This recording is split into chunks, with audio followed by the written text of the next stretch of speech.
జిల్లాలో పెద్ద పులి టెన్షన్ కొనసాగుతుంది. 2-3 రోజులు గ్యాప్ ఇచ్చినటువంటి పెద్ద పులి మళ్లీ పంజా విసిరింది.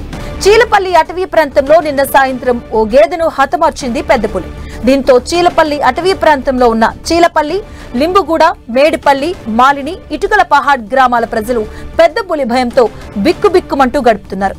పెద్ద పులి కోసం ఇప్పటికే అధికారులు ట్రాప్ కెమెరాలను ఏర్పాటు చేశారు. అయితే పెద్ద పులి మాత్రం అధికారులు ఏర్పాటు చేసిన ట్రాప్ కెమెరాలకు చిక్కకుండా తిరుగుతూ అధికారులకు చుక్కలు చూపిస్తుంది.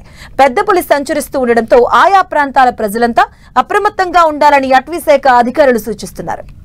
ఉమ్మడి ఆదిలాబాద్ జిల్లాలో పెద్ద పులుల భయం వెంటాడుతుంది. కొద్ది రోజులుగా రక్తం రుచి వరిగినటువంటి పెద్ద పులి వరుస దాడులు చేసింది. ఇటీవల పత్తి చేనులో ఓ మహిళపై పులి దాడి చేసి చంపింది. మేకలు, లేగదూడలపై కూడా పెద్ద పులి దాడి చేసింది.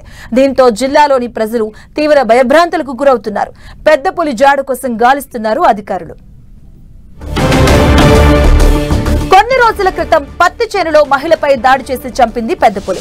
దీంతో ప్రజలు వ్యవసాయ పనులకు వెళ్లాలి అంటేనే జడుచుకుంటున్నారు. వ్యవసాయమే జీవన ఆధారంగా ఉన్న జిల్లా వాసులకు పంట చేలకు వెళితేనే ఉపాధి. ప్రస్తుతం పత్తి ఏరే సమయం. ఎత్తుగా పెరిగినటువంటి పత్తి మొక్కల్లో పులి ఏ మూలాన మాట వేసుకుందో తెలియని పరిస్థితి. ఇక ఏటా నవంబర్ నుంచి జనవరి వరకు ఇక పులులు జతకట్టే సమయం. ఇక ఈ సమయంలో హార్మోన్ల అసమతుల్యం వల్ల గతి తప్పి ప్రవర్తిస్తాయని అటవీశాఖ అధికారులు చెబుతున్నారు. రక్షణ పద్ధతులు పాటించి ప్రాణాలు కాపాడుకోవాలని సూచిస్తున్నారు. 3 రోజుల క్రితం మహారాష్ట్రలోనికి వెళ్లినటువంటి పులి ఇప్పుడు మళ్లీ తెలంగాణలోకి ఎంటర్ అవడంతో జనం బిక్కుబిక్కుమంటూ గడుపుతున్నారు. ఏ క్షణం ఎటువైపు నుంచి పెద్ద పులి వచ్చి దాడి చేస్తుందో అని ప్రజలు ప్రాణాలు అరచేతిలో పెట్టుకుని జీవనం సాగిస్తున్నారు. మరోవైపు పెద్ద పులి సంచారంతో ప్రజలంతా అప్రమత్తంగా ఉండాలని అటవీశాఖ అధికారులు సూచిస్తున్నారు.